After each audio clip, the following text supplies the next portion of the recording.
چلیں. میں اپنے ناظرین سے گزارش کرنا چاہتا ہوں,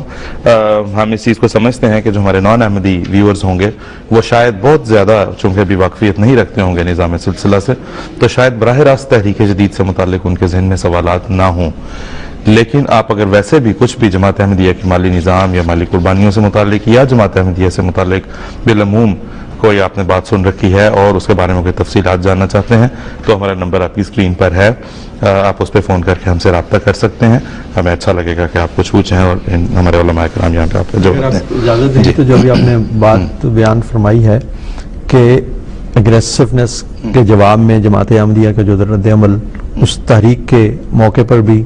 حضرت مسلم موعود نے جو بتایا تھا اس کے مطابق ظاہر ہوا, اور اب تو یہ جماعت کا مزاج بن گیا. ابھی گزشتہ خطبے میں حضور رضی اللہ نے ایک جرمن نو احمدی کا واقعہ بیان فرمایا کہ کس طرح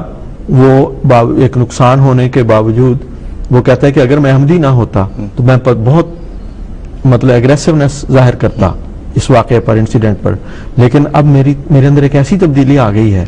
صبر کی اور خدا کی خاطر برداشت کی. حضرت مسلم موعود رضی اللہ تعالیٰ نے جب یہ تحریک فرمائی تھی اس میں ایک بڑی بنیادی بات پہلا یہی بات تھی کہ حضور نے فرمایا کہ اس وقت جو مخالفت ہو رہی ہے اور مخالفین جلسہ کر رہے ہیں, اشتعال انگیزی کر رہے ہیں, آپ نے فرمایا کہ میں جماعت کو حکم دیتا ہوں کہ خواہ وہ مارا جائے, پیٹا جائے, اپنا ہاتھ کسی پر مت اٹھائے اور اپنی زبان مت کھولے, بلکہ اگر وہ قتل بھی کر دیا جائے تو بھی اس کا حق نہیں کہ وہ اپنا ہاتھ اٹھائے اور اس کا حق نہیں کہ وہ اپنی زبان ہلائے.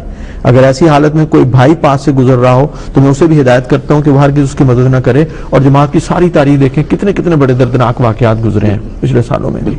لیکن اگر سمرائز کریں ہم اس جماعت احمدیہ کے ریئیکشن کو تو نواب مبارکہ بیگم صاحب رضی اللہ تعالیٰ عنہ کا شعر ہے کہ لب خاموش کی خاطر ہی وہ لب کھولتا ہے, جب نہیں بولتا بندہ تو خدا بولتا ہے. تو یہ جماعت احمدیہ کا تو ہمیشہ سے ان تھیوری بھی یہی رہا, ان پریکٹس بھی اللہ کے فضل سے سب کے سامنے ہے, اور صرف ہم پرانی باتیں نہیں کر رہے.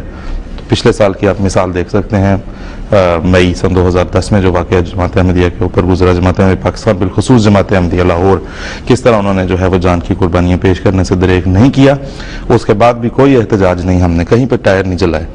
ہم نے کہیں پہ کوئی بینر نہیں لگائے کہ جناب یہ کر دو وہ کر دو, یہ نہیں مانتے وہ نہیں جانتے, کچھ ایسا نہیں ہے. ہم نے ہمیشہ پہلا خطبہ جو اس وقت بلکہ ابھی پتہ بھی نہیں تھا کہ وہ معاملہ کس حد تک پہنچا ہے, جہاں سے ان کو کلیئر کر دیا گیا ہے کہ حملہ آوروں کو کہ نہیں کیا گیا, تو جو خطبہ جمعہ حضرت امیر المومنین ایدہ اللہ تعالیٰ نے ارشاد فرمایا اس میں جو ایک پیغام تھا جماعت کے لیے یہی تھا کہ ہم اپنا ہر معاملہ, اس معاملے کو بھی ہر معاملے کی طرح خدا کے سپرد کرتے ہیں. تو یہ ہے جماعت احمدیہ کی تاریخ بھی اور حال بھی, آج بھی یہی ہے اور انشاءاللہ آگے بھی ایسا ہی رہے گا.